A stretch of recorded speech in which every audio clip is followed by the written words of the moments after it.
Bonjour à tous, bienvenue dans le grand JT de l'éducation. Et avant de commencer, juste un mot pour vous dire que vous retrouverez bien sûr Virginie Guillaume dès lundi prochain. Elle a pris quelques jours de vacances et c'est moi qui ai le plaisir d'assurer, disons, l'intérim tout au long de cette semaine. Allez, tout de suite, voici le sommaire et notre question du jour. Comment parler de la guerre en Ukraine à nos enfants? Comment les accompagner et leur redonner de l'espoir après ces 2 ans de crise sanitaire? On en débat avec nos invités sur ce plateau dans un instant. Une application intelligente qui permet aux enfants, sur leur tablette, de booster leur mémoire et leur cerveau. C'est ce que promet Coco. Sa cofondatrice sera avec nous en deuxième partie d'émission. Et puis, saviez-vous qu'avant, on faisait boire de l'alcool aux enfants à la cantine? Oui, c'est ce que nous raconte tout à l'heure Loïc Landreau dans sa chronique Et avant. Mais d'abord, c'est l'actu en bref, c'est maintenant et c'est avec Emma Guessel.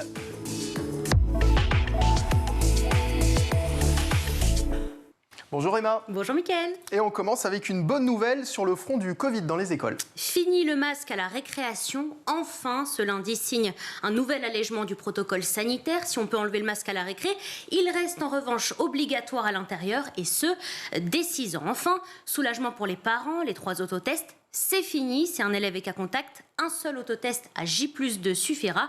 Et puis vous n'aurez plus à remplir d'attestations sur l'honneur pour vos enfants, Mickaël, puisque celle-ci est également supprimée. Ça, c'est une bonne nouvelle. Lire, écrire, compter, ce sont les 3 fondamentaux à apprendre à l'école selon Éric Zemmour. Invité de nos confrères d'RTL ce matin, Éric Zemmour a été confronté à des questions d'enfants. Il en a forcément profité pour redonner les points essentiels de son programme pour l'éducation. Écoutez. Moi, mon père on a toujours parlé politique ensemble depuis que je suis tout petit et j'ai toujours adoré ça et on parlait d'histoire, etc. Il faut faire évidemment cela avec les enfants. Et pour ça, leur donner les moyens, intellectuels. Pour ça, il faut leur transmettre le savoir, ce qu'on ne fait plus. Et pour ça, il faut rétablir à l'école primaire, c'est un des plans majeurs de ma candidate, de ma campagne et de mon programme, le lire, écrire, compter. Vous savez, les enfants arrivent de plus en plus en 6e sans savoir lire et écrire correctement. C'est une catastrophe. L'éducation est décidément partout dans cette campagne présidentielle. Édouard Philippe aussi en a parlé dimanche soir sur TF1. Édouard Philippe qui soutient Emmanuel Macron dans cette campagne présidentielle et qui lui conseille de mettre l'éducation au premier plan de sa campagne. C'est un énorme chantier, difficile mais décisif, dit-il. Je suis convaincu que les conditions de notre sécurité, de notre prospérité, de notre puissance demain sont liées à notre capacité de faire en sorte que notre système éducatif fonctionne mieux, conclut l'ancien Premier ministre. Et puis c'est l'une des dernières réformes d'Emmanuel Macron qui entre en vigueur dès ce mardi 1er mars. Et oui, c'est le lancement du contrat d'engagement jeune. Le principe, c'est de faire découvrir un nouveau métier à des jeunes entre 18 et 25 ans qui ne sont ni en études ni en formation, dans le but de les aider à trouver leur voie et un emploi. Au programme, entre 15 et 20 heures par semaine d'activité en lien avec le milieu professionnel choisi. En fonction de ses ressources, le jeune pourra recevoir jusqu'à 500 € d'allocation. Voilà pour l'actu en bref, Mickaël. Merci Emma. Comment parler de la guerre en Ukraine à nos enfants? Comment les accompagner et leur redonner de l'espoir après ces 2 années de crise sanitaire? C'est l'heure de notre question du jour. C'est maintenant.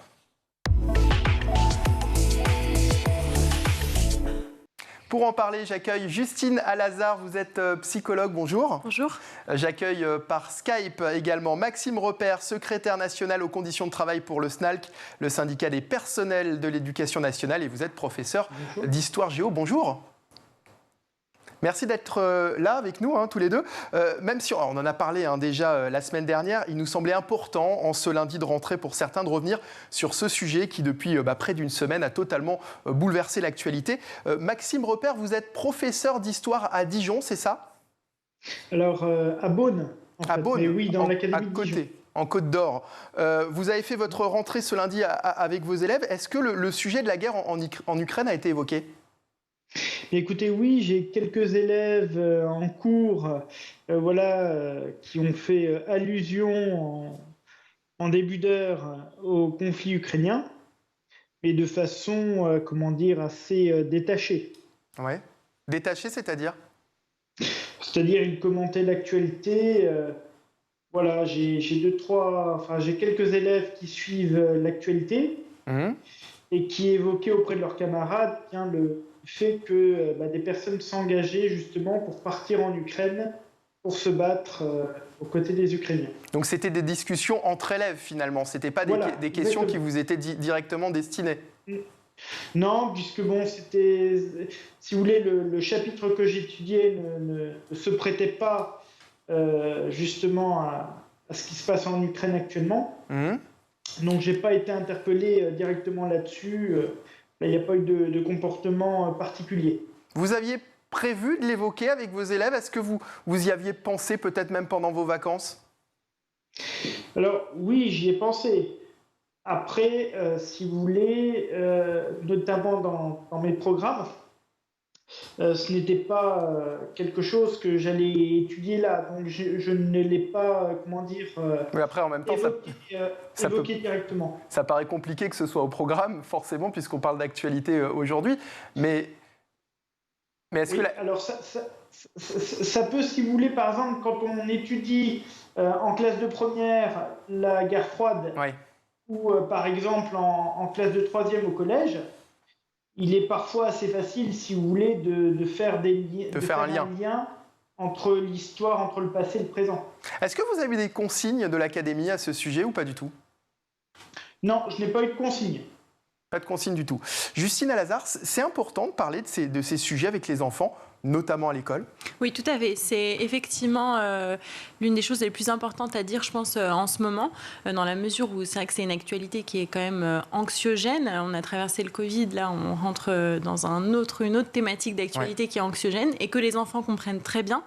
Et en fait, ce qu'il faut bien avoir en tête, c'est que les enfants, comme les adultes, sont rassurés lorsqu'ils comprennent les situations. Et donc, dans cette mesure-là, c'est vraiment important d'en discuter avec eux. Alors, c'est vrai que c'est pas forcément dans les programmes d'histoire, on peut le comprendre, mais rien n'empêche les parents d'en discuter avec les enfants, par exemple, de se saisir de l'actualité qu'on voit passer à la télé, du journal qu'on peut regarder le soir ou de ce que peut raconter un enfant en rentrant à la maison, pour en discuter avec lui et lui donner des éléments de compréhension qui lui permettront d'être moins inquiet et de mieux comprendre les enjeux et de savoir ce qui se passe et de ne pas entendre juste des mots comme guerre, bombardement, soldats, sans vraiment savoir de quoi il s'agit. Oui, alors justement, parce qu'en plus, ce sont des mots qui ont des significations très fortes. À partir de quel âge est-ce qu'on peut évoquer ces sujets avec les enfants? Il y a des médecins qui disent qu'il faut éviter de parler de guerre à des enfants de moins de 8 ans, par exemple. Est-ce que vous êtes d'accord avec ça? Pas forcément, je dirais plutôt... Alors c'est vrai qu'on n'aborde pas tous les sujets de la même manière à tous les âges. Ça, c'est une réalité. Déjà parce qu'il y a une question de compréhension, parce qu'un enfant ne comprend pas la même chose à 5 ans qu'il comprend à 13 ans. En revanche, on peut utiliser des façons détournées, on peut utiliser des histoires pour les tout-petits, et puis jouer avec eux aussi. Les enfants ont parfois des petits soldats ou des petites peluches, on peut tout à fait leur expliquer de ces manières-là, et puis après rentrer dans les détails quand ils sont plus grands. Quand vous dites les tout petits, c'est quel âge? Les tout petits, c'est à partir du moment où ils commencent à regarder l'actualité avec nous. Donc, tout dépend des enfants. Quand ils rentrent déjà au CP, ils s'intéressent. En fait, ils regardent la télévision, ils passent. Alors, même s'ils ne regardent pas, ils ne s'assoient pas derrière le journal de 20 heures, comme on peut le faire. Ils entendent et puis ils peuvent poser des questions. Donc, en fait, à partir du moment où la question vient, c'est que c'est le moment de considérer l'enfant dans ses questions et de lui apporter des réponses. Alors, ce que vous dites, c'est qu'il faut attendre que les questions viennent? Oui. Pas forcément, on ne prend pas forcément les devants? C'est pas forcément nécessaire pour un enfant dont c'est pas du tout la préoccupation d'aller lui parler de la guerre ou de sujets particulièrement compliqués. On peut de façon détournée, dans les petites histoires qu'on raconte aux tout petits, vraiment parler de sujets compliqués, de disputes. Mais après, on parlait d'actualité, quand il s'agit de l'actualité, là on peut attendre effectivement que les sujets viennent des enfants et répondre à leurs questions dans une certaine mesure, et puis en les questionnant aussi, en leur demandant mais qu'est-ce que tu te demandes, qu'est-ce qui te fait peur, qu'est-ce qui t'intéresse, est-ce que tu as entendu des choses de tes copains à l'école? Voilà, cette manière-là d'aborder les choses permet d'éviter de confronter les enfants à une violence qu'ils ne comprennent pas et à des sujets trop anxiogènes. Maxime Repère, on parlait avec Justine Alazard il y a quelques secondes de la dureté des mots. Un mot comme guerre, par exemple, qui est très fort. Certains enfants peuvent mal vivre, d'ailleurs, cette évocation. On peut même parler de cauchemar pour certains enfants. Comment est-ce qu'on fait pour ne pas tomber dans la peur, justement ? Alors, je nuancerai un tout petit peu cela, puisque c'est vrai qu'il y a certains mots, si vous voulez, qui sont banalisés à travers, par exemple, les jeux vidéo, les réseaux sociaux. Donc, c'est vrai qu'il est parfois, banal d'entendre de la bouche d'élèves, voilà, des mots qui pourraient, par exemple, le choquer. Maintenant, je pense que ce qui est important de faire, et c'est justement le rôle des adultes, hein, eh bien, c'est de pouvoir expliquer les mots. Voilà, donner du sens aux mots, expliquer ce qu'il en est. On parlait d'actualité. Alors c'est vrai que parfois il peut y avoir des élèves qui nous interpellent ou qui nous questionnent, hein. Moi, à titre personnel, ça m'est déjà arrivé au lendemain des attentats du Bataclan. Voilà, qu'un élève m'interpelle sur les bons et les mauvais terroristes, par exemple, ou des élèves qui avaient besoin de parler, et nous avions parlé comme lors de la décapitation de Samuel Paty. Donc, effectivement, c'est important de pouvoir poser un cadre, rappeler les faits, et puis, comme l'a dit justement votre invité sur le plateau, si vous voulez, pouvoir donner des clés de compréhension aux élèves, tout en gardant pour nous enseignants une certaine neutralité. Voilà, je rappelle que l'objectif de l'école, eh bien, c'est de pouvoir former également l'esprit critique des élèves. Maxime Repère, juste une question. Vous parliez d'expliquer les mots. Je suis papa, comment est-ce qu'on explique justement la guerre à des enfants? La guerre en 2022, elle est différente de celle dont vous parlez à vos élèves dans les cours d'histoire? Eh bien, c'est de montrer que bon, la guerre, j'allais dire, n'est pas quelque chose de nouveau en soi. Par contre, il y a de nouvelles formes de guerre. Par exemple, les cyberattaques, la guerre au niveau de la communication, au niveau des réseaux sociaux, des armes d'un nouveau genre. Voilà, c'est de montrer qu'il y a une évolution. Mais on peut toujours, si vous voulez, expliquer... comment dire, en gardant à l'esprit quand même une certaine gravité, parce que justement, parfois, il y a cette banalisation de certaines atrocités, comme lors de guerre, par exemple. Vous êtes d'accord avec ça, Justine Alazard ? Oui, je suis tout à fait d'accord. Je dirais pour compléter, peut-être que c'est vrai que ces derniers temps, on a utilisé le mot guerre dans un autre contexte que celui de la guerre militaire. Quand on a parlé quand Emmanuel Macron a utilisé le terme de guerre sanitaire, par exemple. C'est vrai. Donc, vous disiez, vous en tant que papa, comment je fais ? Par exemple, expliquer ça à un enfant, que utiliser le mot guerre, en fait, ça peut renvoyer à... Ça peut parler de beaucoup de choses. C'est ça. Et il y a le sens figuré, il y a le sens propre. Et puis, il y a effectivement ce que disait monsieur sur les différents types de guerre. Quand on parle d'une cyberattaque, on ne parle pas de la même chose que quand on parle du front. Donc, voilà, je pense que, en tout cas, ce qui est sûr, c'est que donner des éléments de compréhension et prendre le temps d'échanger autour d'un mot, par exemple, qui a plusieurs significations et qui est particulièrement anxiogène et qui veut dire beaucoup de choses, c'est vraiment la clé pour les enfants pour mieux comprendre et mieux s'approprier aussi le monde dans lequel ils évoluent, forcément. Et on se souvient effectivement du « Nous sommes en guerre » d'Emmanuel Macron. Alors là, il est question de conflit. Justine Alazard, quand on parle d'un conflit, doit-on ou peut-on rester absolument neutre, finalement ? Lorsqu'on parle d'un conflit à des enfants. Quand on parle, vous voulez dire d'un conflit géopolitique, c'est ça ? Comme celui-ci, tout à fait. C'est une vaste question, c'est difficile d'y répondre. Je pense que la difficulté pour les parents et pour les enseignants, sans forcément rester neutre, c'est d'être surtout transparent. C'est-à-dire, c'est une chose de vouloir à tout prix rester neutre et de ne pas donner son avis, ce qui est particulièrement compliqué parce qu'en réalité, vous en avez un, tout le monde en a un, les enseignants en ont un. Le fait qu'on parle depuis la France et pas depuis la Russie, dire tout à fait. Et j'imagine que les parents russes se posent les mêmes questions que nous ici. Absolument, et la neutralité est d'autant plus difficile dans ce conflit où finalement l'ensemble de l'opinion publique semble ranger du côté des Ukrainiens. Tout à fait. Et par exemple, parler à un enfant et dire que voilà, pour les raisons au vu des causes qu'on connaît, au vu de ce qu'on connaît ici en France, on prend cette perspective, mais que voilà, il y a peut-être, on peut questionner aussi l'enfant. Ben oui, imagine, toi, si tu étais un petit enfant russe ou si tu es un petit enfant ukrainien, comment tu percevrais les choses. Ça permet de remettre en perspective, et ce qui compte finalement dans tout ça, c'est de réussir à transmettre le message aux enfants, me semble-t-il, que il n'y a pas de noir ou de blanc, et qu'ils peuvent aussi s'interroger et prendre différentes perspectives pour essayer d'avoir une vision plus mature. C'est aussi ça, avancer dans la maturité pour les enfants. Maxime Repère, quel âge ont vos élèves ?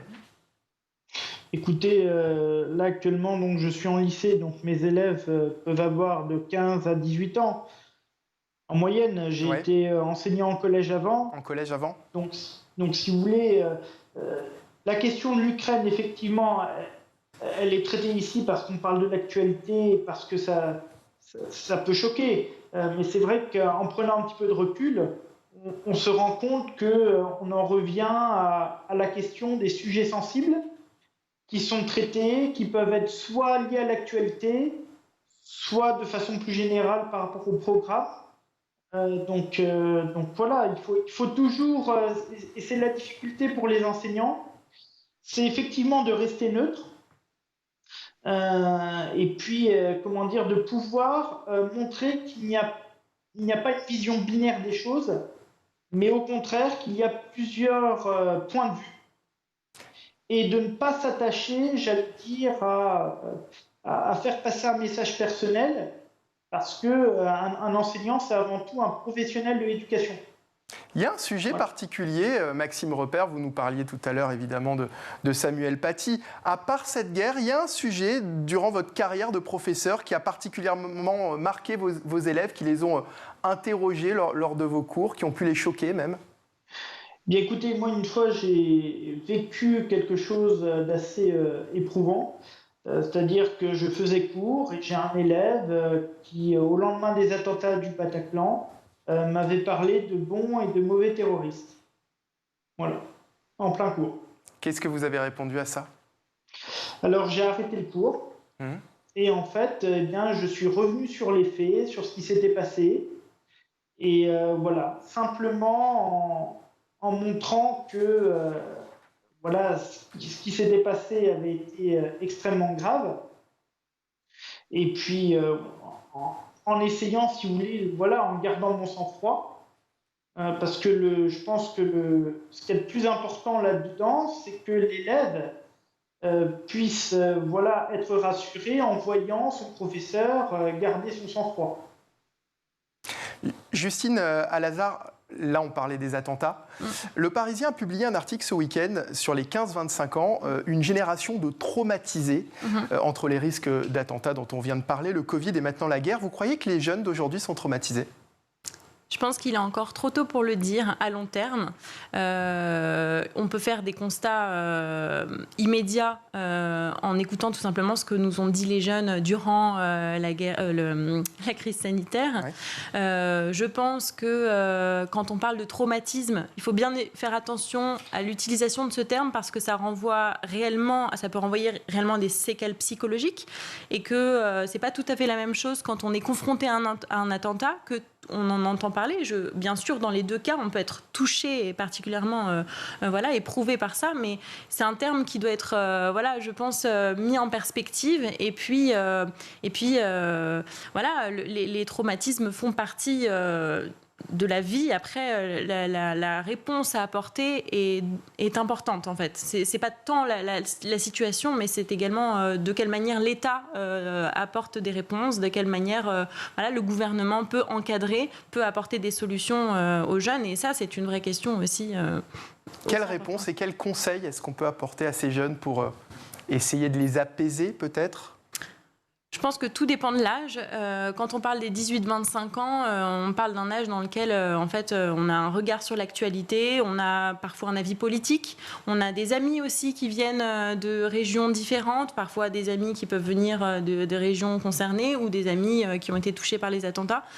À mon avis, la réponse est organisationnelle plus que individuelle. C'est-à-dire que on sait par exemple que dans les cas de traumatisme réel, de choc post-traumatique par exemple, il est évidemment important d'apporter une réponse psychologique et un suivi psychologique, mais au-delà de ça, au-delà d'un suivi psychologique, je pense que la réponse d'une société, c'est-à-dire de quelle manière les enseignants peuvent répondre, de quelle manière la famille peut répondre, de quelle manière un groupe d'amis peut discuter, comment on encadre les réseaux sociaux sur lesquels il y a beaucoup d'échanges.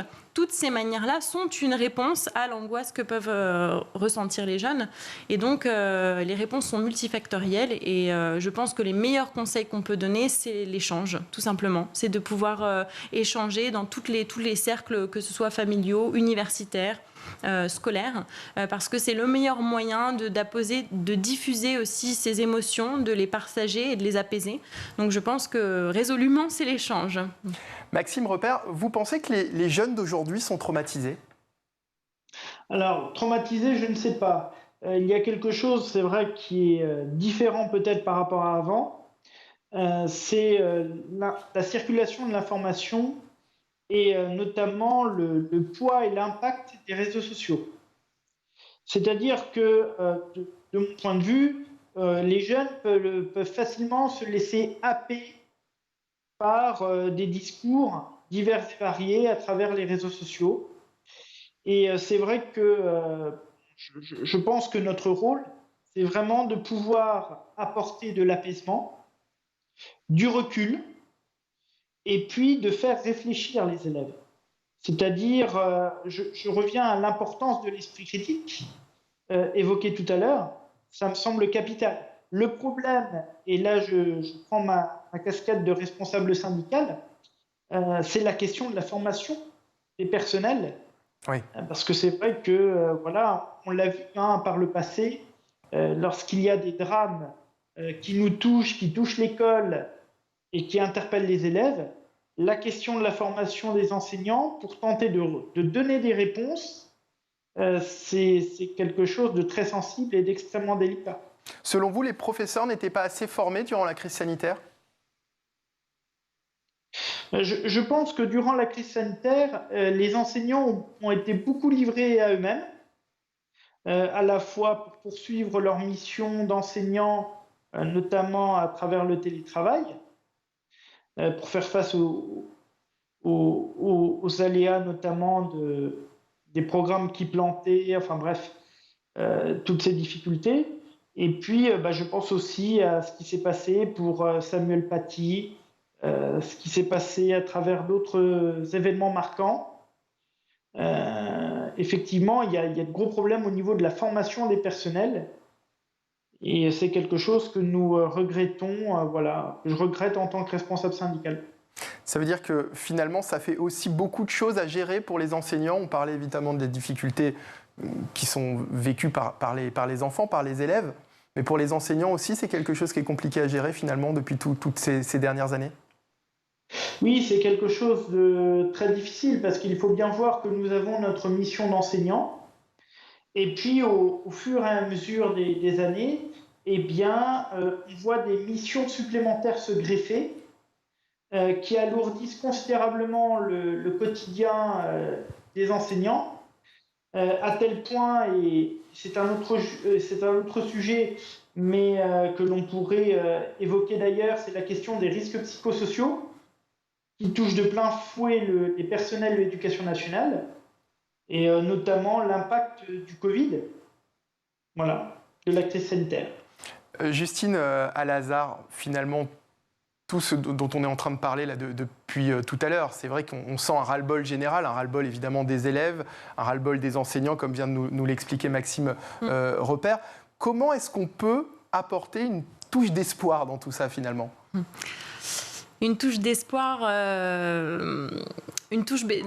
c'est, je pense, renvoyer à un discours collectif que pour le moment, ici, déjà, on est dans une situation en France, en tout cas, qui est plus positive qu'il y a quelques mois sur le plan de la crise sanitaire, qui est pour l'instant prise en charge et discutée au niveau du gouvernement sur la suite des événements, et que pour l'instant, on ne peut pas non plus se projeter dans des événements trop négatifs.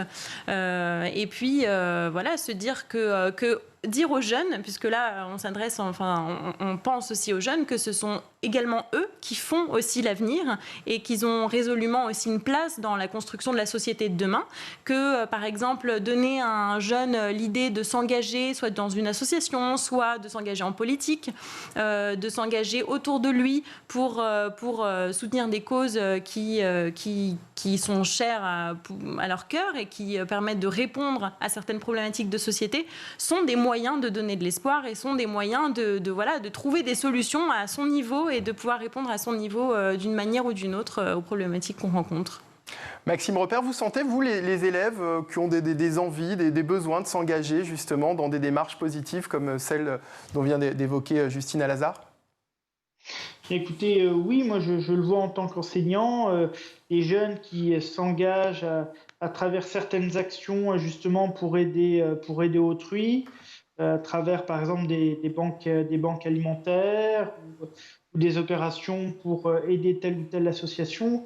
Donc je pense qu'il y a un besoin chez les jeunes, du moins d'une partie, justement d'être acteurs.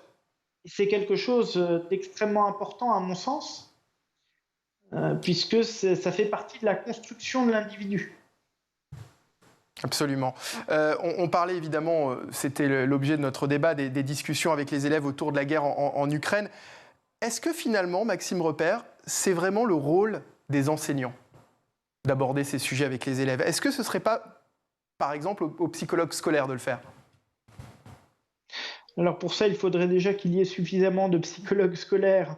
Mais là, on aborde la question des moyens financiers humains avec les grosses lacunes qui sont liées au niveau de l'éducation nationale.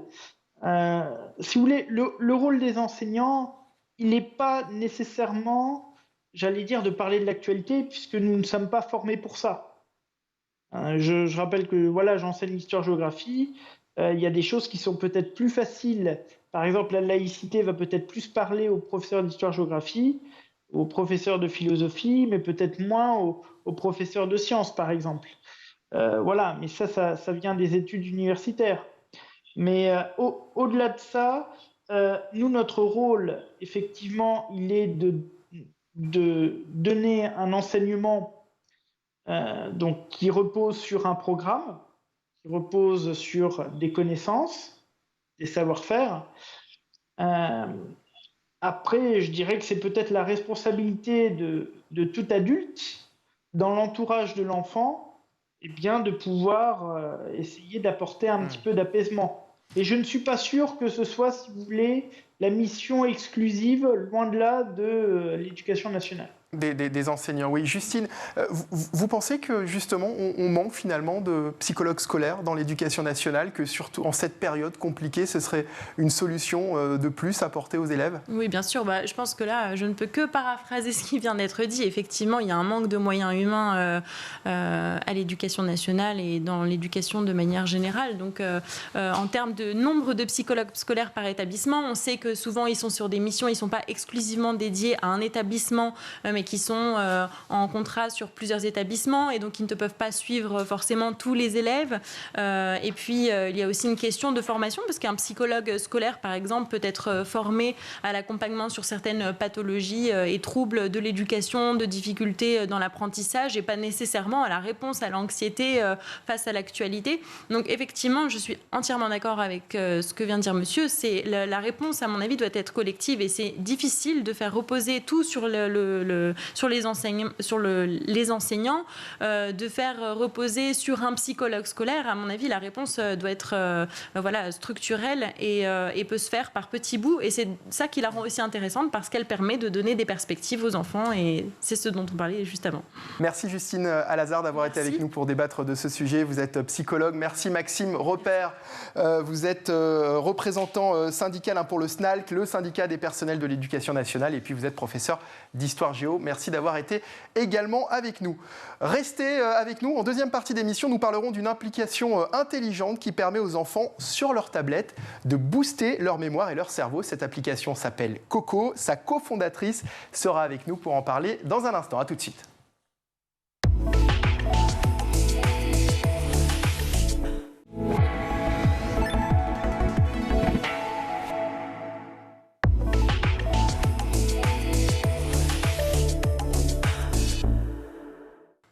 De retour sur le plateau du Grand JT de l'éducation en compagnie de Justine Mont-Saint-Jean qui vient de nous rejoindre. Bonjour. Bonjour.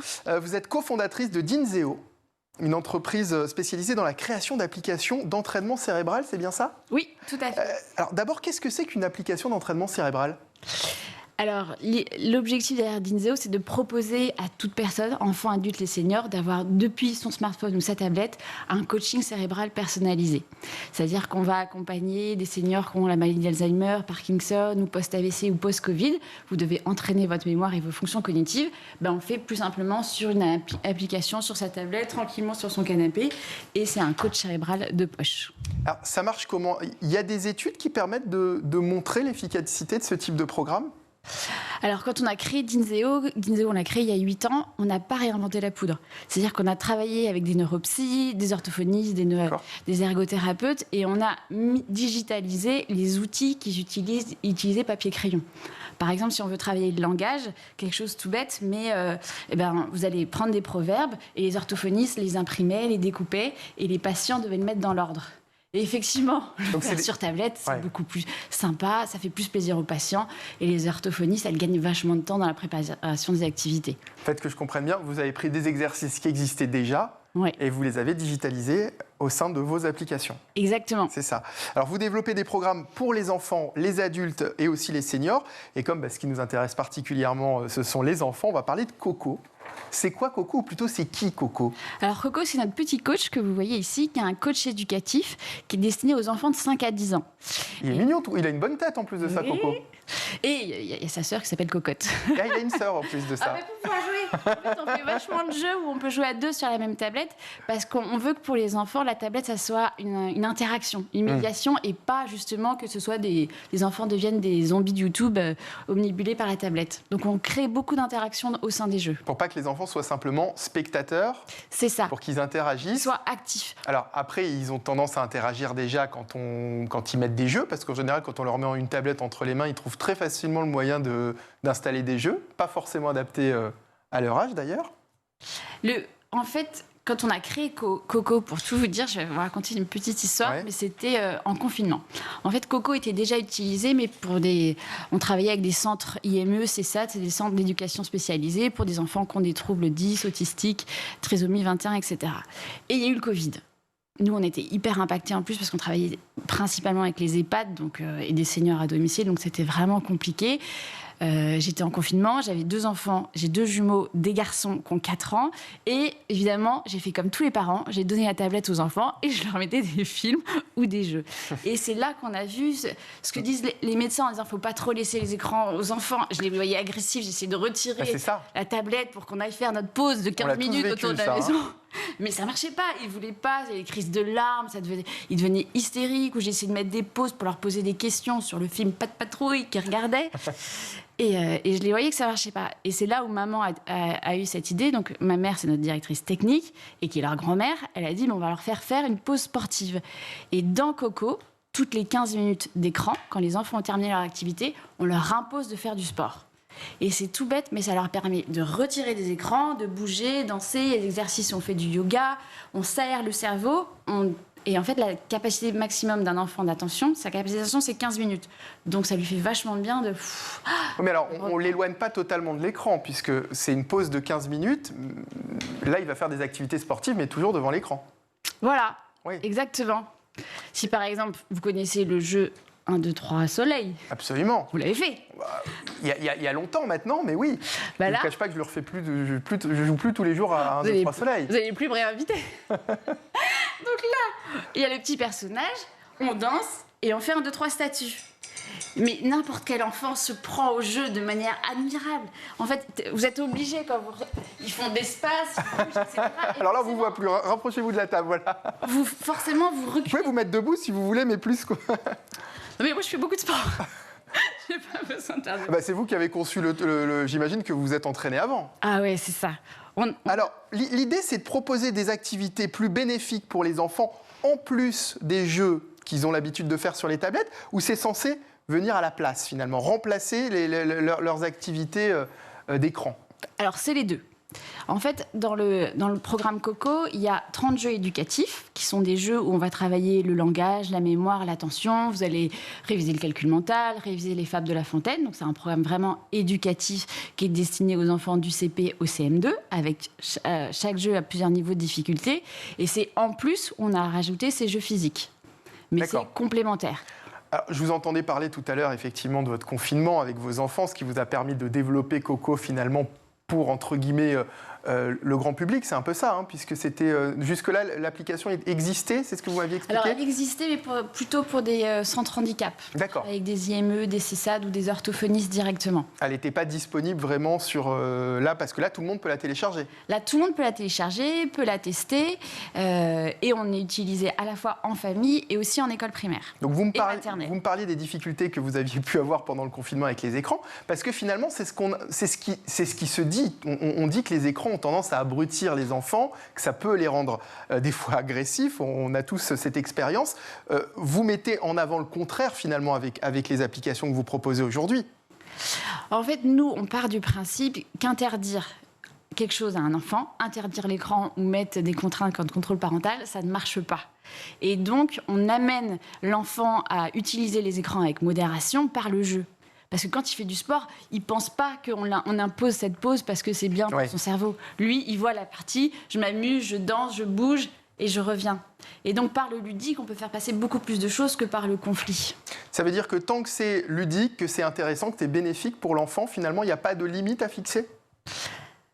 Alors si, il y a toujours des limites à fixer, mais par exemple, quand on a fait la partie physique, on a fait beaucoup d'études auprès des enfants, et il y a des enfants qui en CP, CM2 arrivaient et nous disaient « j'ai le droit à 2-3 heures d'écran par jour ». En semaine. Et je me demandais, mais comment ils peuvent le caler? Je ne sais pas, moi, j'y arrive pas.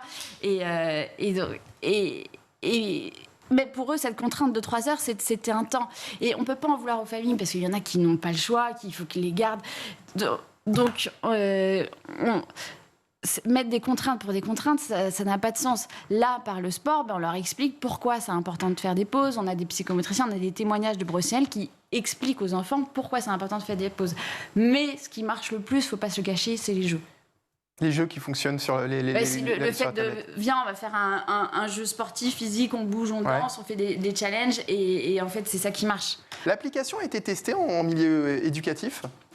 Alors on l'a on l'a testé avec des écoles primaires et maintenant on a des écoles maternelles aussi ou des classes Ulysse qui les utilisent. Donc c'est utilisé dans des classes directement avec les professeurs ? Oui, tout à fait. En fait, quand on l'a lancé, Coco Sport, on l'a lancé en novembre, donc c'est vraiment tout récent. On l'a lancé au salon Educatech et on a eu des retours dithyrambiques des professeurs parce qu'ils nous ont dit on a vraiment un problème d'écran pour les enfants parce que même si les écrans se développent partout dans les écoles, et vous le savez très bien, mais il faut aussi leur apprendre à les utiliser avec modération et que chez eux, leur apprendre à avoir des bonnes pratiques chez eux. Parce que s'ils ont la tablette tout le temps à l'école, il faut aussi leur expliquer qu'à la maison, il faut qu'ils l'utilisent moins. Et donc, ils nous ont dit, on a des problèmes d'enfants qui sont hyper excités, nerveux, etc. Le fait de leur faire du sport, de les canaliser, c'est important. Et en plus, à l'école, on leur demande de faire 30 minutes de sport par jour. Et le fait de travailler avec Coco Sport, ça leur permet d'avoir tout en un. Un peu de sport, Et donc, ce qui fait que pour les écoles, c'est parfait. Et alors, je crois qu'il y a aussi des jeux sur lesquels on peut jouer avec les enfants. C'est ça, où les parents participent. Oui. En fait, Ça, c'est vachement intéressant parce qu'on dit souvent que c'est bien de laisser la tablette aux enfants, mais qu'il faut toujours rester à côté, que si on peut participer avec eux, c'est encore mieux. Exactement. Nous, c'est des choses qui plaisent beaucoup à nos professionnels. C'est comme ça qu'on fait des jeux à deux. Et donc, chacun a sa partie d'écran. Et donc, vous jouez contre vous. Ah là, je joue contre vous. Alors, mais c'est quoi le principe ? Chacun, vous avez votre consigne. Oui. Et donc, il faut que vous trouviez la bonne forme.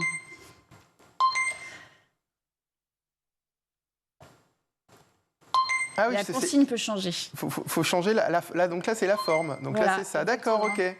Très bien. Bon, écoutez, on va finir la partie tout à l'heure. Hein. Vous avez peur de perdre. C'est un peu ça.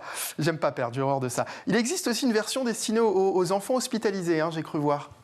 Alors oui, c'est un programme Coco à l'hôpital qu'on a monté pour les enfants hospitalisés. En fait, généralement, quand les enfants sont hospitalisés, ils ont peu de contact avec leur famille. Et donc, on leur propose effectivement des tablettes avec le programme Coco et aussi une messagerie simplifiée pour permettre aux enfants de recevoir des petites photos de leurs frères et sœurs, de leur famille et de rassurer aussi les parents. Alors, Coco, c'est pour les enfants. Il y a aussi Joe pour les adultes, il y a Edith pour les seniors. Et c'est d'ailleurs avec les seniors que vous avez commencé, hein, c'est ça, hein. Tout au départ, l'idée de base, c'était les seniors. Il faut dire qu'à la base, vous n'êtes pas du tout de la partie, c'est une reconversion professionnelle totale, cette histoire. Oui. Est-ce que vous pouvez nous raconter brièvement cette belle histoire de vie, parce que c'est une vraie histoire de vie? Moi, j'étais dans les cabinets de conseil. J'étais commerciale dans des cabinets de conseil. Et puis, un jour, je suis partie du jour au lendemain. Et quand on quitte son boulot du jour au lendemain, j'avais pas de piste. Je savais pas ce que je voulais faire. Et je suis revenue travailler avec ma mère, qui développait ses applications, etc. Et je me suis proposée en tant que bénévole. Ah, votre mère était déjà dans le développement de logiciels, en fait. Ah, ma mère, c'est la savant fou. Ma mère, elle est une brillante technicienne ingénieure. Elle dit que souvent, c'est la première femme à avoir codé en France. Et elle développe plein d'applications, un texte un jour, un poème un jour. Elle fait beaucoup de choses aussi dans l'éducation, mais elle les faisait sans forcément les vendre. Elle adore inventer et elle passe à autre chose. Et donc je me suis dit, pourquoi pas quelques mois, je vais l'aider. Et puis en même temps, je vais me proposer en tant que bénévole dans une maison de retraite, ça me fera du bien. Voilà. Et je suis allée jouer avec ce que j'appelle mes petits vieux dans les maisons de retraite, parce que j'adore ça. Et en fait, c'était des jeux que je donne à mes enfants aujourd'hui. Il fallait mettre des ronds dans des ronds, des carrés dans des carrés. Et ça ne marchait pas du tout. Et je me rappelle m'être fait un peu agresser en disant « Mais vous nous prenez pour des enfants !» Puis sur les mémories, vous voyez bien qu'il y avait marqué 3 à 5 ans sur la boîte. Ouais. Et j'étais venue avec un iPad. Et à l'époque, c'était en 2013, tout début 2013, les iPads, c'était pas du tout très développé. Et ça avait vachement bien marché. Et ils voyaient qu'avec peu il suffit d'avoir des interfaces très simplifiées, ils y arrivaient. Même en unité Alzheimer, on pouvait faire des choses magiques. Et ça leur plaisait vraiment. Et c'est là où on s'est dit, mais c'est pas parce qu'on a 80 ans qu'on peut pas avoir des activités adaptées. Leur référence culturelle, c'est Edith Piaf, c'est Aznavour, c'est Lucienne Freil que personne connaît. Mais on va faire des jeux autour de ça. Donc tous nos jeux vont être adaptés à la génération des seniors. Et c'est comme ça qu'ensuite vous avez développé pour les adultes et pour les enfants avec Coco dont vous nous parliez tout à l'heure. Coco qu'on peut donc télécharger sur l'App Store d'Apple, sur le Play Store, Android. L'application est payante ? Alors, vous pouvez le tester gratuitement pendant une semaine. Ouais. Et après, oui, en particulier, il y a un petit abonnement, mais c'est 5 € par mois. C'est 5 € par mois. Puis vous êtes la businesswoman, c'est vous qui développez l'aspect commercial. Et votre maman, c'est l'ingénieure, c'est la développeuse, on a compris. Merci beaucoup, Justine Mont-Saint-Jean, d'avoir été avec nous. Je rappelle que vous êtes cofondatrice de Dinzeo, aux côtés donc de votre maman, qui est l'autre cofondatrice, spécialisée dans la création d'applications d'entraînement cérébral. Merci d'avoir été avec nous sur ce plateau. Merci beaucoup. Allez, tout de suite, vous l'attendiez tous, il est là en chair et en os sur ce plateau. C'est l'heure de la chronique de Loïc Landreau.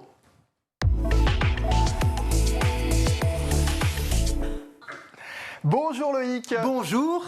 Alors aujourd'hui, vous nous racontez qu'avant, l'alcool était autorisé à la cantine, c'est ça ? C'est un peu dur à croire en réalité, c'est vrai. C'est dingue. Mais on servait aux enfants et aux adolescents de l'alcool à la cantine. À chaque région d'ailleurs, sa petite spécialité. Si on était plutôt dans le sud-ouest, c'était le vin. Si on était plutôt dans l'est, c'était la bière. Et puis en Normandie, c'était plutôt le cidre. Mais voilà, effectivement, c'est une vraie réalité. Alors, mais rassurez-nous, c'était pas uniquement parce que les parents faisaient n'importe quoi avec leurs enfants. Non, c'est évidemment plus complexe que ça. En fait, il y a un grand contexte politico-socio-culturel à prendre en compte pour bien comprendre. Déjà, il faut savoir que les cantines publiques se sont développées aux alentours des années 1880 sous l'impulsion évidemment de Jules Ferry. Donc finalement, c'était il n'y a pas si longtemps que ça, 1880. Et au début, elles fonctionnaient majoritairement grâce aux dons des parents d'élèves. Donc souvent, c'était des abats, du pain, des fruits, des légumes. Chacun donnait un petit peu ce qu'il avait et surtout, chacun donnait ce qu'il produisait. Il y avait beaucoup encore d'agriculteurs et souvent, il y avait des gens qui faisaient du vin, de la bière ou du cidre. Et au 19e siècle, il y a plusieurs éléments qui font penser aux gens que le vin est un élément indispensable au bien-être quotidien, même pour les enfants. On croit d'abord que l'alcool protège des microbes. Ben oui, et qu'il permet aussi de se réchauffer quand il fait froid. On l'a tous entendu, si on a un grand-père ou un arrière-grand-père, c'est tiens, prends un petit coup de gnôle, avec modération bien sûr, comme ça tu auras moins froid, ou prends un grog pour le mal de gorge, etc. Scientifiquement, ça n'a absolument aucun fondement, mais c'est ce qu'on croit. On pense aussi que c'est un excellent complément alimentaire. Certains scientifiques de l'époque affirment par exemple, écoutez bien, qu'1 litre de vin équivaut à 900 grammes de lait, 375 grammes de pain, 585 grammes de viande et 5 œufs. Alors, moi, je suis un petit peu épicurien, j'aime le vin. En buvant un verre de vin, j'ai jamais eu l'impression de manger une blanquette de veau non plus. Voilà, c'était pas un plat complet. Mais ne jugeons pas, parce qu'à l'époque, c'est ce qu'on croyait. Et la science était évidemment pas aussi avancée que maintenant. Et il faut aussi se rappeler qu'en ce temps-là, en fait, l'eau n'était pas traitée. Il n'y avait pas de robinet, ou en tout cas pas beaucoup, et surtout pas en campagne. Et donc il y avait beaucoup d'enfants qui tombaient malades, ou même qui mouraient en buvant de l'eau qui n'était pas traitée, qui n'était pas potable. Donc, en gros, à cette époque-là, même à la maison, en fait, on boit de l'alcool coupé à l'eau, donc avec un faible pourcentage d'alcool, ou alors des jus quand c'est la saison, mais on boit en fait finalement assez peu d'eau dans les foyers, surtout d'ailleurs à la campagne. Donc c'est dans ce contexte-là qu'il faut comprendre que les parents mettaient le matin à leurs enfants des demi-bouteilles d'alcool dans leur panier pour qu'ils mangent le midi, et donc aussi pour partager avec d'autres. Et quand il y avait des instituteurs qui refusaient de servir de l'alcool à la cantine, parce qu'en fait, ils voyaient bien que les enfants étaient ivres à passer le déjeuner, les parents protestaient, les parents voulaient que leurs enfants boivent de l'alcool, et même quand donc c'était pas servi le midi, ils en faisaient boire à leurs enfants dès le matin.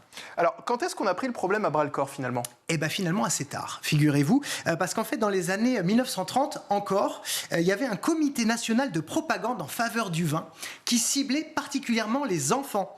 Donc en fait il y avait des publicités partout dans les journaux, dehors, partout, qui disaient « Faites boire vos enfants, ils seront en meilleure santé ».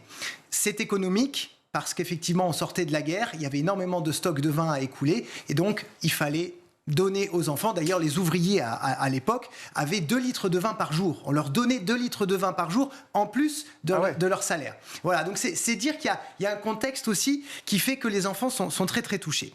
Mais dans les années 50, 1950, enfin, plusieurs médecins de la nouvelle génération s'élèvent contre les mensonges de ces publicités et on constate en fait un grand mouvement anti-alcoolique un peu partout, que ce soit sur la route, en entreprise et donc aussi dans les écoles.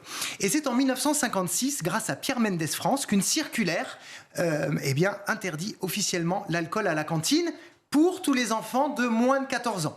Ça veut dire que les adolescents pouvaient continuer de boire. Voilà, c'est que ça qu'on peut effectivement en conclure, mais ils pouvaient boire avec un faible taux d'alcool, encore une fois, un faible pourcentage. Et pour déshabituer les enfants du vin, qu'est-ce qu'il a fait Pierre Mendès France ? Il a généralisé le verre de lait. C'est à ce moment-là que le verre de lait arrive dans toutes les écoles. D'abord parce qu'on sait désormais scientifiquement que le lait est plein de calcium, donc forcément c'est bon pour les enfants. Et là encore, il y a une logique économique. Parce qu'on sort de la guerre de 39-45 et qu'il y a beaucoup de stocks à écouler de lait. Et donc, ça arrange un petit peu tout le monde d'enfourguer des litres et des litres aux écoles. Donc, on joint l'utile à l'agréable. Et il a fallu attendre, écoutez bien, 1981. C'est-à-dire presque la date de ma naissance, c'est-à-dire il y a plus de 38 ans, pour qu'on interdise officiellement l'alcool pour les plus de 14 ans aussi.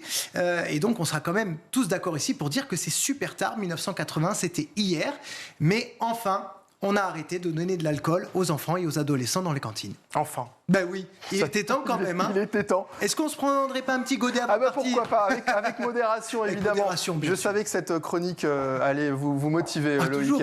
Merci beaucoup. Merci. Allez, c'est l'heure de Souvenirs d'écoliers et comme chaque lundi, c'est le moment de découvrir l'invité de la semaine de Malika Ménard. Regardez.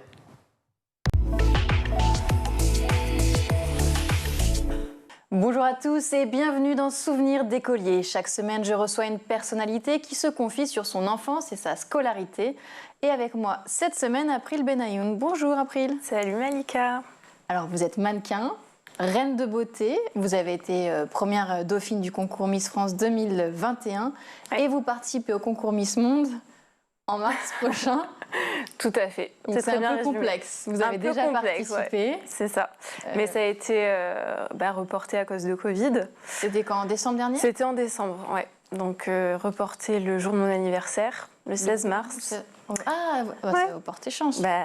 On croise les doigts. Voilà. C'est pour ça qu'ils l'ont reporté à oui, c'est sûr. Ouais, c'est sûr. Vous avez déjà fait combien de semaines ?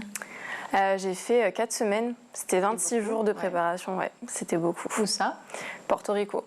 On se plaint pas. Et vous retournez à Porto Rico ? Ouais, exactement. Oui, ça... Pendant une semaine cette fois. Ce sera plus court. Et qu'est-ce qui va se passer ? Réapprendre les chorés ? Ouais, c'est ça. Juste les chorégraphies, histoire qu'on l'ait bien en tête. Et après, le jour de l'élection. Vous êtes déjà dans le top 40 ? Oui, tout à fait. Vous étiez combien au démarrage ? On était 100. Donc voilà. Non mais parce que c'est pas banal pour ceux qui n'ont pas l'habitude d'écouter de voter, ça n'arrive jamais de le faire en 2 étapes. Et vous, bon, c'est un peu plus de stress. Ouais, mais c'est du bon stress. Ça va bien se passer. C'est que du positif à prendre, donc c'est cool. Bon, on arrête les projections dans le futur, on retourne dans le passé. C'est le but de l'émission. On va se remémorer les souvenirs de votre enfance, de vous écoliers. C'était il n'y a pas si longtemps. Non, ça va, c'est encore frais dans ma mémoire. Quel type d'élève étiez-vous ? J'étais une bonne élève. Voilà, je bavardais pas en classe. J'étais studieuse. Après, j'ai toujours été dans le style moyenne de la classe. Entre 12 et 14 de moyenne toute ma vie, toute ma scolarité. Assez bien, quoi. Assez bien, voilà. J'ai eu mon brevet, mon bac avec mention assez bien, donc... ça reste quand même des mentions. Oui, c'est vrai, non, mais je suis très, très fière de ça. Vous aviez une scolarité un petit peu, on va dire, perturbée, entre guillemets, parce que votre père, de par son métier, qui était gendarme... C'est ça. Vous aviez tout le temps changé d'établissement et de ville. Oui, ça a été assez compliqué parce que, par exemple, j'ai jamais vraiment réussi à avoir d'amis d'enfance parce que voilà, j'ai beaucoup bougé. Mais en vrai, ça m'a fait faire plein de rencontres, donc je garde de très bons souvenirs quand même. Ça vous obligeait à vous sociabiliser ? Oui, c'était assez dur d'ailleurs. Au début, c'était pas ça. Fallait que j'appréhende un petit peu l'environnement, que ce soit des personnes qui viennent me voir, j'arrivais pas trop à aller vers les gens, mais bon, je garde de très bons souvenirs quand même. Vous étiez timide ? Ah oui, très très timide, très très timide. Toute l'enfance ? Ah ouais, toute l'enfance. Toute la scolarité ? Après, ça allait de mieux en mieux, mais CP, etc., j'ai encore des souvenirs dans la cour de récréation où c'était compliqué. Ouais. Toujours dans la région PACA, vous me disiez ? Toujours, ouais. Je suis toujours restée en région PACA et d'ailleurs... Au tout début, j'étais à Menton, donc sur la Côte d'Azur. Et après, le citron. Ah ben voilà, parfait, la fête des citrons, je connais bien. Et vos parents, ils jouaient quel rôle dans cette scolarité ? Ils étaient investis ? Oui, ils ont toujours été très investis. Après, ils se sont rendus compte que je me débrouillais bien, toute seule, entre guillemets, donc ils n'ont pas été derrière moi à me pousser, à me faire mes devoirs parce que je les faisais seule, donc ça va. Vous étiez une enfant parfaite. Non, pas parfaite, mais ça va. Il y avait des frères et des sœurs ? Non. Un enfant unique ? Ouais, enfant unique. C'est la fin de ce numéro. On se retrouve demain, toujours en compagnie d'April Benayoum pour la suite de Souvenirs d'écoliers. À demain. Merci Malika Ménard et à demain, toujours en compagnie d'April Benayoum. Tout de suite, c'est le meilleur de School TV avec le Zap. Alors, pourquoi ça marche ? En fait, c'est une étude américaine qui est effectivement sortie il y a 15 jours et qui montre que quand on parle de sexualité à des jeunes, ça a un impact vraiment sur les grossesses adolescentes et donc les IVG. Il faut savoir qu'aux États-Unis, jusqu'à présent, l'éducation à la sexualité, enfin jusqu'à présent, il y a une dizaine d'années, était très centrée sur l'abstinence. C'est-à-dire qu'en gros, ne faites rien. Voilà, ne faites rien avant le mariage, ne faites rien et tout ira bien. Et en fait, on se rend compte, donc ça a été une décision d'Obama d'investir dans une éducation complète à la sexualité, que en fait de parler de ces sujets-là, ça va pas du tout encourager les jeunes à avoir à devenir sexuellement actifs plus tôt. Au contraire, ça va leur permettre d'avoir du recul et d'avoir un comportement plus responsable, et donc moins de grossesses non désirées et moins d'IVG chez les adolescentes, c'est un vrai fléau aux États-Unis. Les 18-24 ans ne se reconnaissent donc aucune proximité avec un parti ou une tendance politique. C'est un phénomène de désaffiliation politique qui est mis en lumière par l'Institut Montaigne. C'est pas forcément facile à dire. Est-ce que vous faites le même constat tous les deux, Ariana, notamment ? Oui, personnellement, quand je vois les jeunes autour de moi, que ce soit mes amis, que ce soit les petits frères, les petites sœurs, même en fait, dès le plus jeune âge, on voit qu'il y a clairement un désintérêt de la part des jeunes pour la politique, pour plusieurs raisons. Parce que c'est trop compliqué, parce qu'on ne se sent pas investi, parce que justement, on est jeunes, donc on nous écoute pas, donc on voit pas pourquoi on s'y intéresserait. Donc je pense qu'il y a un vrai désintérêt pour la politique et je pense que c'est vraiment dangereux et que ça devient un véritable problème aujourd'hui. Pourquoi cette volonté d'agir dans ces territoires dits oubliés ? En fait, moi, j'ai passé toute mon adolescence dans les champs de betteraves autour de l'aéroport de Roissy, donc je me retrouvais pas mal dans la description que Guy Louis faisait de cette jeunesse. Ouais. Et puis, je me suis dit, mais en fait, des gens qui interviennent dans les zones urbaines sensibles, il y en a beaucoup. C'est des problématiques qui sont déjà très identifiées. En revanche, dans ces territoires périphériques, il y a un peu moins de monde. Et voilà, on a monté une équipe de jeunes professeurs et on s'est installé dans les locaux d'un ancien Lidl à La Fère. On a retapé ce Lidl, on a mis des Algeco sur le parking, ça a fait une cour de récré et des classes. Et puis, on a commencé comme ça avec 11 élèves. Et on en accueille maintenant 70 et on en aura vraisemblablement une centaine l'an prochain. Wow, de 11 à 70 puis une centaine. L'affaire, pour qu'on comprenne bien, du coup, ça donne quoi en termes de chiffres ? C'est, je le rappelle, une commune de 3000 habitants. Oui, exactement. 3000 habitants, c'est 50% de chômage des jeunes, 40% de décrochage scolaire. Donc on l'a choisi un peu pour ça. L'idée, c'est que on s'est dit qu'il nous fallait un endroit qui soit un peu un concentré des difficultés de ces territoires-là, pour que si jamais ça marche là, ça marche ailleurs, quoi. Et donc c'est comme ça que maintenant, fort de cette expérience, de ces 5 ans dans cette école, on peut ouvrir désormais une deuxième école, cette fois-ci plutôt en Charente. Alors la question de la langue, je pense que c'est vraiment très particulier, c'est-à-dire que c'est pour le coup assez clivant. Je ne suis pas moi spécialiste de linguistique, donc je m'avancerai pas trop loin sur ce sujet, mais c'est sûr que dans l'histoire même de la construction de la langue, on peut tout à fait justifier finalement ce masculin qui englobe tout. Donc je crois que la question de la langue est assez spécifique. Vraiment, si on parle de la question de l'attention aux élèves, la question de l'attention aux élèves, évidemment que je dirais d'une manière générale, de toute façon, et a fortiori dans le contexte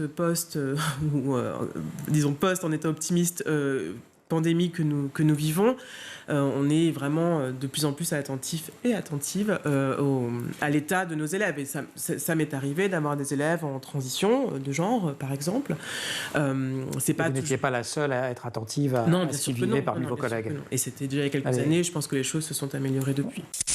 Il y a un décalage de génération, mais Grégoire Cascara, est-ce qu'il y a aussi quelque part une problématique tout simplement des sujets pour s'engager, pour pouvoir prendre position, j'allais quasiment dire prendre parti justement avec ceux et celles qui aujourd'hui président à nos destinées et à nos vies?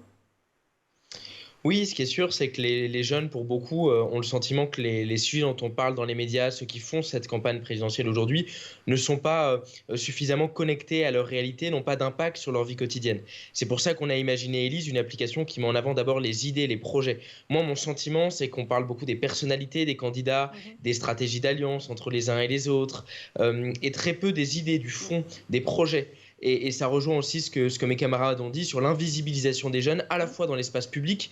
Aujourd'hui, moins d'un élu sur 10 est âgé de moins de 30 ans, ce qui est quand même assez problématique. Et puis invisibilisation aussi dans les médias. Moi, je garde un souvenir assez fort des débats sur les chaînes d'information en continu au moment du Covid et des sujets sur la précarité étudiante. On parlait de précarité étudiante pendant des heures. Il n'y avait pas un jeune, pas un étudiant pour venir en parler sur les plateaux de télévision. Donc cette double invisibilisation, elle enferme les jeunes, ou en tout cas elle leur donne le sentiment que la politique n'est pas pour eux, qu'ils ne peuvent pas se faire entendre, et c'est évidemment contre-productif et c'est ce sur quoi il faut avancer. Le constat qu'on fait, c'est qu'il y a effectivement des grosses difficultés sociales, et c'est d'ailleurs dans cette logique-là qu'on est arrivé, où on s'est dit, il faut finalement, le décrochage scolaire est un peu une conséquence quasiment mécanique de la misère sociale. De fait, on avait des enfants dans les premières années qui étaient très blessés par la vie, qui avaient connu des choses très difficiles à la maison, que ce soit à la maison et en dehors, mais dans leur environnement immédiat, que ce soit de la violence intrafamiliale, l'alcoolisme, même de l'inceste, il y avait des choses très dures. Mais le constat qu'on a fait assez rapidement, c'est que donc, bien sûr, pour ces enfants-là, je dirais l'échec scolaire est quasiment mécanique, et le théorème de Pythagore est un peu secondaire quand on a vécu tout ça. Mais Dieu merci, même à l'affaire, c'est pas la majorité des enfants, loin s'en faut. Et on a vu arriver après de plus en plus de familles qui avaient d'énormes, dont les enfants étaient en grande difficulté à la fois, vis-à-vis de l'école, à la fois à cause du harcèlement. Il y avait une grande violence dans ces établissements, et ces enfants-là étaient particulièrement blessés. 80% de nos élèves de la première année avaient été victimes de harcèlement. Wow. J'ai un papa de la première année qui a été obligé de filmer son petit garçon en train de se faire tabasser dans la cour pour qu'enfin l'école prenne prenne des mesures. C'était du harcèlement scolaire aussi bien à l'école et aussi sur le plan numérique ? Oui, il y en avait également sur le plan numérique. En fait, les vecteurs importent peu, si vous voulez. Ils peuvent utiliser différents moyens. Généralement, ça passe d'un cadre à l'autre, vous voulez. Ce qui est important pour nous, c'est que même si ça se passe sur le plan numérique, c'est-à-dire en dehors de l'école, puisque les portables sont interdits dans l'école, même si ça se passe sur le plan numérique, l'école ne doit pas se défausser de ses responsabilités. Parce que de fait, on sait très bien que régler ces problèmes-là, si c'est par la justice, ça prend un temps fou. Et au final, il faut qu'à un moment, les adultes se saisissent du sujet. Et l'école, à notre sens, est le meilleur acteur pour ça. C'est-à-dire que c'est l'école qui, aujourd'hui, est en relation avec les 2 enfants qui sont dans cette relation toxique. Et donc, c'est à l'école de se saisir du sujet, même si la relation dépasse le cadre scolaire. Oui, ça me paraissait important justement de bien le souligner parce que c'est un travail que les femmes ont fait, en fait, qu'elles ont fait parce qu'elles ont été d'abord les premières victimes finalement de cette binarité du genre qui s'inscrit dans des rapports de domination. C'est l'analyse de Christine Delphi, par exemple, que je reprends également. Et donc, je trouve que c'était aussi important de bien montrer comment ça s'articule à des enjeux quand même politiques et sociaux. Comme aujourd'hui, il y a ce débat sur le statut de la recherche. Est-ce que la recherche peut vraiment être déconnectée finalement d'une dimension plus politique en fait de ces questions et donc je trouve que c'était important de montrer que en effet c'est d'abord une question que les femmes vont être amenées à se poser parce que apparaissant comme une minorité, même si elles sont majoritaires par ailleurs, mais c'est une minorité au sens juridique, moral, social, économique. Eh bien, c'est finalement elle qu'on va regarder un peu comme une bête curieuse, un peu, pour le dire rapidement, mais d'ailleurs c'est lié, comme on va plutôt faire des travaux sur l'homosexualité finalement, avant d'interroger l'hétérosexualité qui, étant la norme en fait, semble ne pas devoir être interrogée. Et donc c'est pour ça que j'ai voulu quand même réinscrire dans ce travail que font les femmes et qu'elles font encore aujourd'hui, et de montrer comment ça s'articule au féminisme d'un point de vue qui n'est pas seulement justement politique, qui est aussi théorique. C'est la fin de cette édition, merci de l'avoir suivi. Schooltv.com pour voir ou revoir nos émissions. Et puis sur les Freebox, canal 247. À demain, ciao.